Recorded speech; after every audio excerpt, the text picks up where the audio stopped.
This session is part of the Indie Author Fringe Conference, a 3 times a year author conference fringed to the major publishing fairs London Book Fair, Book Expo America and Frankfurt Book Fair.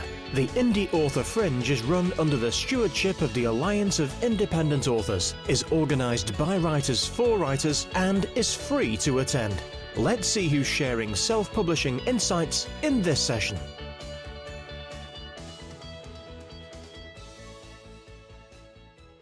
Hello, my name is Debbie Young and I'm an indie author of fiction and non-fiction. You may also know me as the commissioning editor of ALLi's Author Advice Centre blog.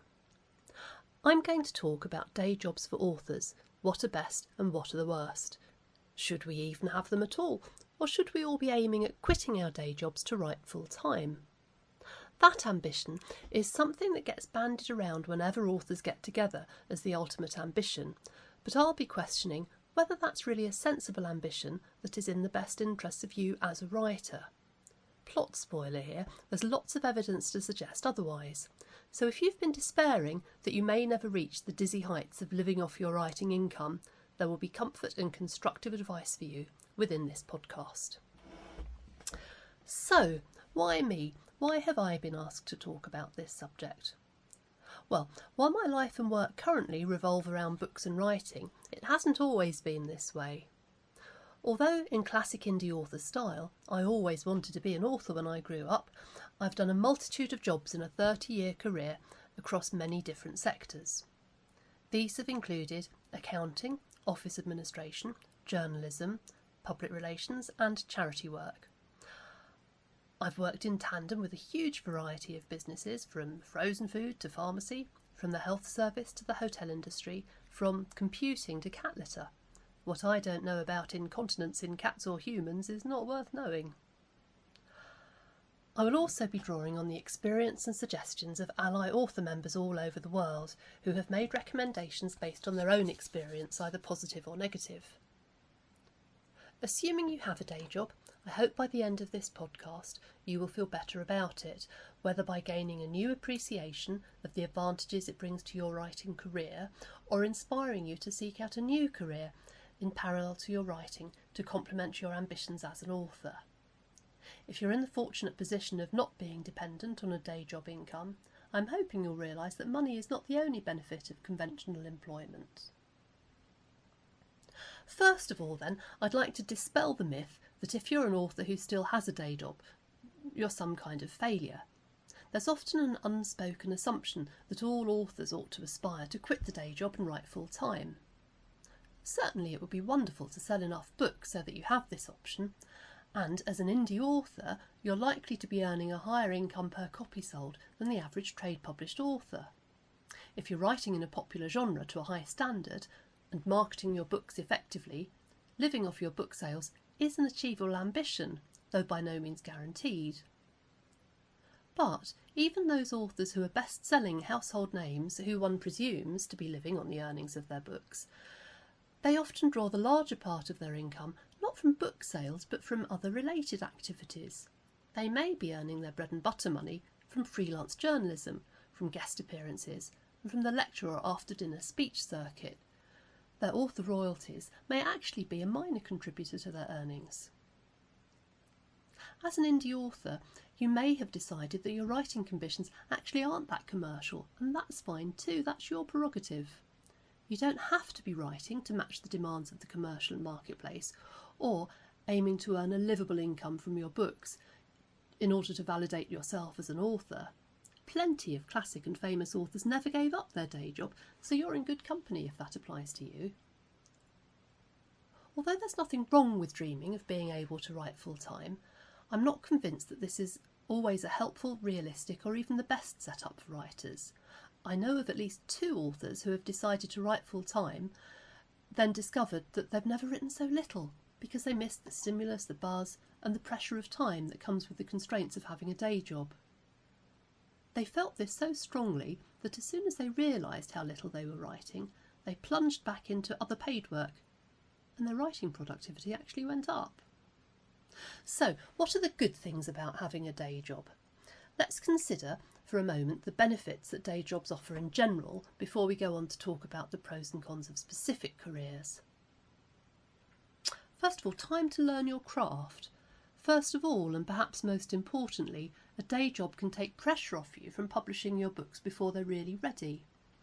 It's in the best long-term interests of any author to make your books the best they can be before you publish them. The better they are, the more successful you are likely to be long-term. So the salary from a day job buys you time to learn and perfect your writing craft and to master the business and marketing skills that you will need to sell them in any quantity long-term. The luxury of outsourcing. If you're lucky enough to have a day job that pays well, you're likely to be cash rich but time poor. This gives you the opportunity to outsource more of the author publisher's tasks, such as formatting, to paid providers.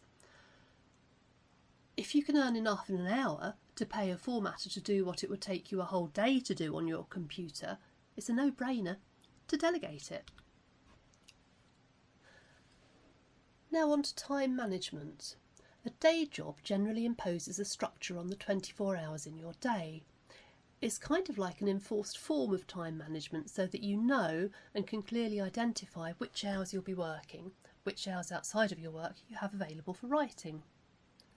Many successful authors write for only an hour or two each day. Now, with a typical day job taking up maybe 8 of the 24 hours, even if you're having a full 8 hours sleep, to recharge the old creative brain, you still have 8 left over, into which, with careful planning, you can squeeze the requisite hour or two to make a decent stab at completing a book a year. Scarcity of time, compared to having all day long at your disposal to write your books, will make you use it more wisely. Now, I have a slogan over my desk, have done for many years, saying, "Nothing makes me more productive than the last minute." That sentiment applies to having only a short time in which to write each day rather than boundless hours. With the right attitude, you can become surprisingly productive in a couple of hours per day. Then there's relief of pressure. A day job relieves you of the intensity and the pressure of feeling obliged to write around the clock. It allows your creative brain to rest and regenerate, and your subconscious to work away on your plotline or character development while you're doing other things. In the same way that you can go to sleep at night with a problem in your head that you find miraculously resolved on waking, you may find that after a day at work, your story's moved on without you being conscious of actually working on it. Then, of course, there are social benefits. It would have to be a very unusual day job indeed not to provide you with more social interaction in real life than sitting at home writing your books. Even if you prefer to write in cafes and libraries rather than at home, you'll normally have your head down there rather than interacting with the people around you. At a day job, you will meet more people in different situations that will expand your life experience and suggest new characters, themes and plot lines for your books. By the way, I'm talking as if we were all writing fiction, but as a non-fiction writer myself, as well as a fiction writer, I know that meeting new people in different circumstances also helps you understand and better anticipate the thoughts and views of non-fiction readers. Honing technical skills is a great thing about the day job. Most day jobs equip you with the specific skills that will be helpful to you in the business side of being an author. These might be technical skills using a computer. Most of us probably learned at least the basics of word processing using spreadsheets and maybe some financial management in the course of our day jobs. If you work in an office at a keyboard, your typing speeds will probably benefit from the constant daily practice, making you type easier and faster in your writing time at home. You'll probably find yourself borrowing skills and techniques that you've learned at work also to plan, manage and progress your writing projects at home. Historical novelist Anna Castle says that as manager of the digital archive at a university, not only did her location guarantee her valuable research material for her historical fiction at her fingertips during the working day, but it also taught her terrific formatting, file management, time management and project management skills. She says, "I didn't know it at the time, but it was the ideal training for being an indie author."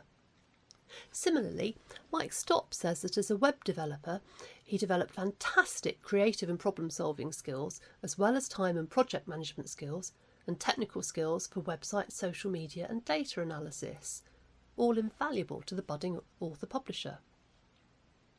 So, how do you choose what to do? Assuming that you need or desire a day job, what's the best way to go about choosing what's right for you? Now, historically, some authors' output has been completely dictated by the careers that they more or less fell into rather than consciously choosing them.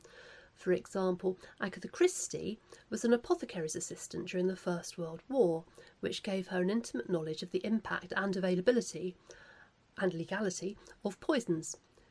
She'd already demonstrated a skill and passion for writing from her childhood, but her war work hugely influenced the direction her writing career took, and the rest is history. Sir Arthur Conan Doyle's medical training informed his Sherlock Holmes stories, not only the Dr. Watson medical figure, but in developing the analytical thinking that characterised his detective hero, who was inspired apparently by the investigative techniques of one of Conan Doyle's medical professors at university, which is interesting. Charles Dickens, in his boyhood, was a factory worker, and the themes of childhood labour, poverty and social immobility permeated his work lifelong. Similarly, George Orwell's early career in the colonial civil service and police force in Burma gave rise to some of his most powerful essays and at least one novel. I could go on. I'm sure you can think of plenty of similar examples from the lives of your own favourite authors. Obviously, some of those careers were of necessity rather than by choice. I'm not suggesting for a moment that we all seek work on a production line to elevate us to the status of a 21st century Dickens, although Lucienne Boyce did advise me that any kind of repetitive work is apparently very good for the brain. I just wanted to show you that even the dreariest of day jobs can be harnessed and put to creative use with the right attitude. So if your day job's getting you down, don't curse it and wish yourself elsewhere, but examine it and dissect it as a source of potential material. So, supposing now that you have the luxury of choosing a day job rather than having one thrust upon you, try to choose one that will mesh well with your writing ambition and with your writing habits, so not just in terms of themes and subjects, but also in practical terms. Kate Frost, knowing that she would be unlikely to write productively in the evenings because she just doesn't write like that, purposely sought paid employment at night, working for NHS Direct Helpline so that she could write when her creative mind worked best during the daytime. Think outside the box, as Kate did, before assuming that your day job must literally be all day, 9 till 5, 5 days a week, all year round. I like thriller writer A.A. Abbott's approach. She's a financial and tax advisor, and she's chosen to do contract work, which allows her to work in paid employment for 6 months of the year, and for the other 6 months she writes her fiction book, so it's completely focused during that time. So that's a really great split. Now, despite the social benefits of going out to work, not everybody prefers that way. Mike Stopp, Rebecca Thorne and Greg Reed all told me that they like working from home on a freelance basis so that you can work the hours that suit you best. You also avoid wasting hours of commuting time, which could be better spent at your keyboard, either on your day job or your writing.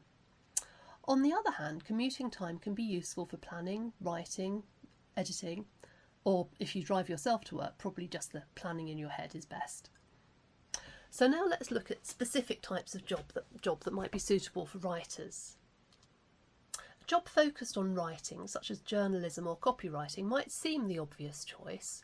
I certainly found my spells in that kind of work very helpful in developing my editing skills and making me more objective about my writing.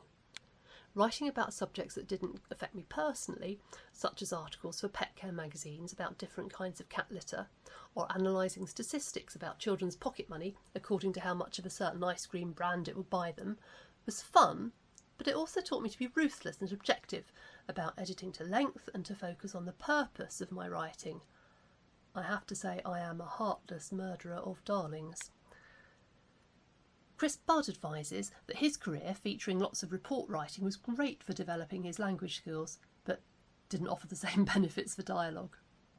And of course, not all writing is equal. Too much writing in your day job might hamper rather than help your creative writing projects.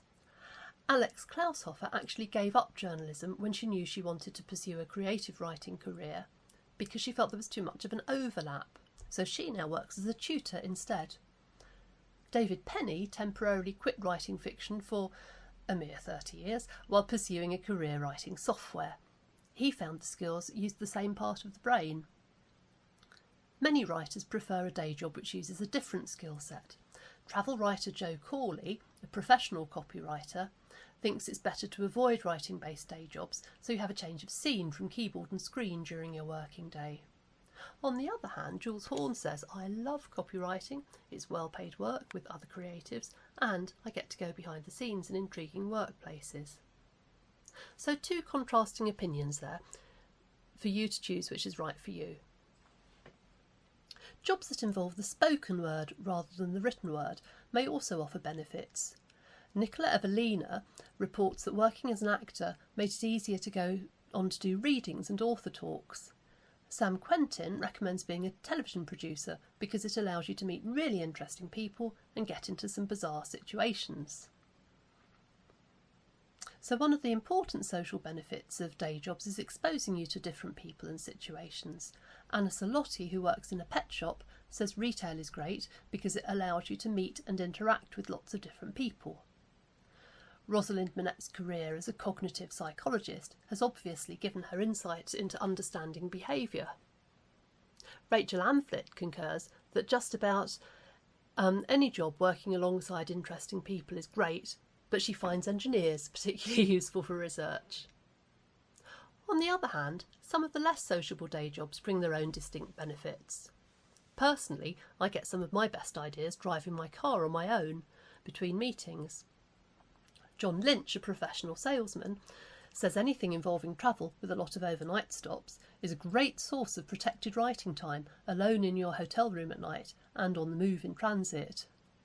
Cave McDonnell recommends being a stand-up comedian because it gives you a lot of free time with long drives between gigs, providing great plotting opportunities. A.A. Abbott made me smile when she reported a friend of hers thinks he has the best job for a writer as a professional examination invigilator, using the quiet time when the examinees are working away at their papers to sit and develop his story ideas.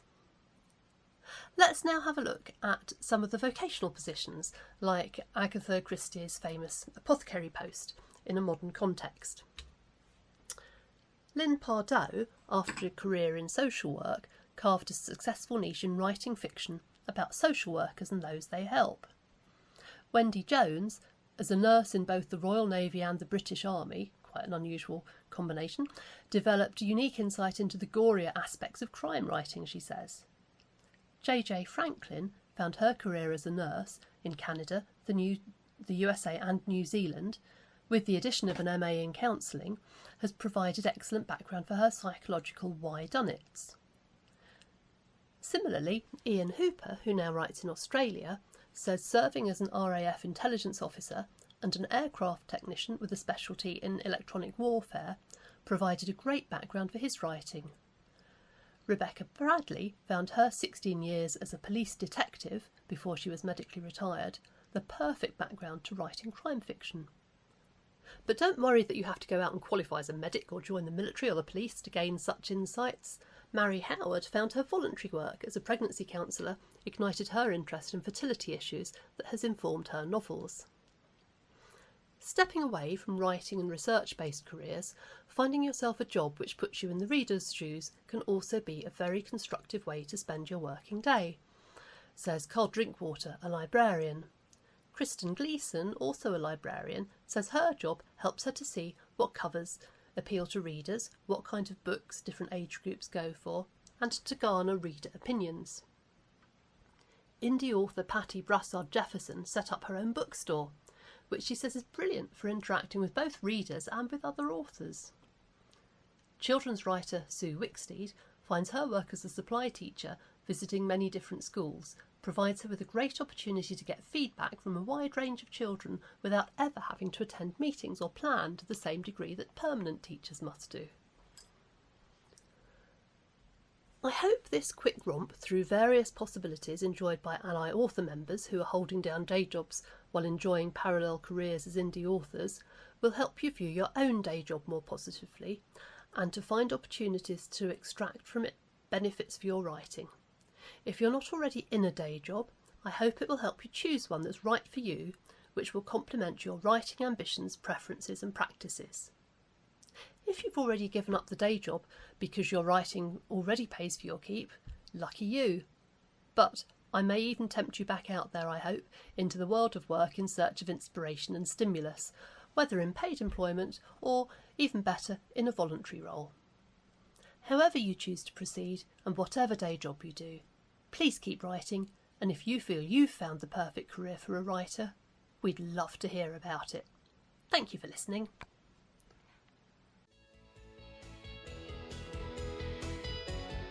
You've been listening to another great session brought to you by the Indie Author Fringe and the Alliance of Independent Authors, ALLi.